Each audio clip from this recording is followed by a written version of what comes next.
In the last class, we talked about immediate categorical inferences, which are inferences that have a single premise and a conclusion, where each of those two propositions is of the A, E, I, or O form. Today, we're going to talk about a new kind of inference called a syllogism. So what's a syllogism? Here's a definition. A syllogism is an argument that has two premises and a conclusion, where all three of those propositions are of the form A, E, I, or O. Now, the conclusion is going to have two categories in it. One category that's modified by a quantifier, and we're going to call that the subject category. The other category is not modified by a quantifier. We're going to call that the predicate category. Now, the subject category is what we call the subject term of the syllogism. The predicate category, the category that's not modified by a quantifier in the conclusion, that's what we're going to call the predicate term of the syllogism. Now, every syllogism is going to have a premise that includes the subject term and another premise that includes the predicate term. Now, the premise that includes the subject term is what we're going to call the minor premise of the syllogism, and the premise that includes the predicate term is what we're going to call the major premise of the syllogism. So every syllogism is going to have two premises, where one premise is the minor premise, and it's going to include the subject term of the syllogism, which is the category that's modified by the quantifier in the conclusion of the syllogism, and the other premise is the major premise of the syllogism. It includes the predicate term of the syllogism, which is the category that's not modified by a quantifier in the conclusion of the syllogism. Okay, now let's look at how we can use Venn diagrams to represent the information that's carried by syllogisms, and so to assess whether or not a particular syllogism is valid. In order to visually represent the information that's given in the syllogism, we need to use a Venn diagram with three circles, not just two circles, because in the syllogism we have three categories. We have the subject term, the subject category, the middle term, the G's, and the predicate term, the H's. So we need to get a Venn diagram with all three of those circles to represent the information contained in the syllogism. Now, I've described all this very abstractly. Let me give some examples so you can see how this works and how we can use Venn diagrams like this to figure out whether or not syllogisms are valid and to explain why they're valid. Okay. So consider this syllogism. All Duke students are humans. All humans are animals. Therefore, all Duke students are animals. Okay. Valid or not? Well, pretty obviously it is valid. But a Venn diagram could help us to understand why it's valid. So let's diagram the information contained in the premises. So the first premise, recall, was that all Duke students are humans. Well, if we want to show that all Duke students are humans, that's to say that whatever Duke students there are have got to be inside the circle of the humans. So this region of the Duke student circle, this region of the circle that's outside the circle of the humans, we can shade that in to indicate that there's nothing there. Right? Nothing here, because whatever Duke students there are have got to be in this region. Okay, the second premise said that all humans are animals. Well, if all humans are animals, then what that tells us is that whatever humans there are have got to be inside the circle of the animals. So we can shade in the portion of the human circle that's outside the animal circle, right? Because there aren't any humans out there. So shade that in. Okay, but now we look at the diagram with those regions shaded in, and what can we conclude? Well, we can conclude that whatever Duke students there are have got to be in this region right here. That's the only region where there could be any Duke students given the two premises of our argument.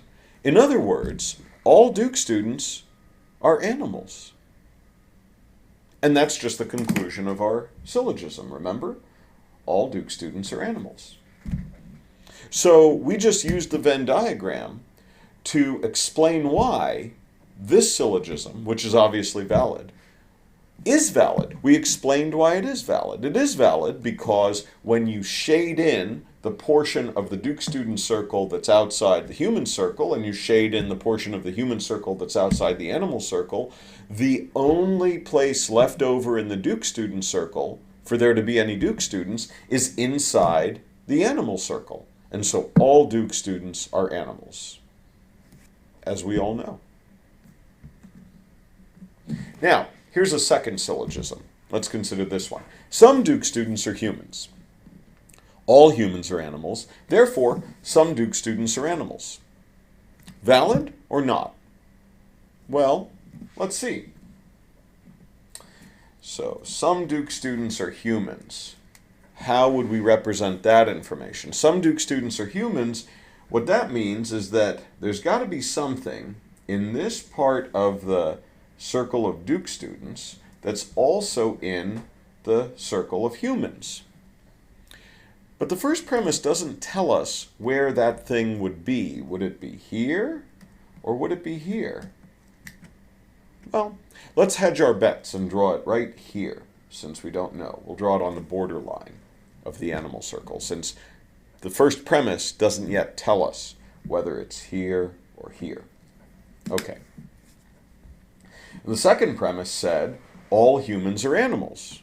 Okay, well, if all humans are animals, what that tells us is that there aren't any humans outside the animal circle. So we can just shade in the part of the human circle that's outside the animal circle. Right? Shade it in right there. But then notice, remember, we had to have an X inside our Duke student circle and our human circle inside the intersection. Well, it can't be in here because this is shaded in, which means there's nothing there. So the only place it can be is right there. So now we know that the X had to be over here. But once we put the X over there, which we have to, given the information in the two premises of our syllogism, what can we conclude? We can conclude that some Duke students are animals. And that's exactly what the conclusion of the syllogism is that some Duke students are animals. Finally, that should say example 3, not example 1. Finally, consider this syllogism. No Duke students are humans. All humans are animals. Therefore, no Duke students are animals. Okay, now how would we represent that using the Venn diagram? Well, no Duke students are humans. So that means that we have to shade in the portion of the Duke student circle that's inside the human circle to show that there's nothing in there, right? None of the Duke students are humans. Okay, all humans are animals, so that means we have to shade in the portion of the human circle that's outside the animal circle, right? Because there are no humans out there. All humans are animals. Right? And the conclusion was that no Duke students are animals. But wait a second. You can't read that off the diagram.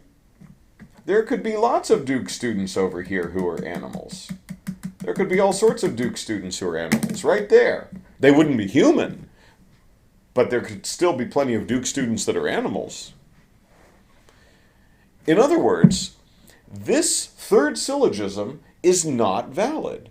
And it's not valid for a reason that's made clear by the Venn diagram that we just looked at. The Venn diagram shows us that and explains why the inference, the syllogism, is not valid. Just because no Duke students are humans and all humans are animals, it doesn't follow that no Duke students are animals. Those premises leave it open that there are plenty of animal Duke students.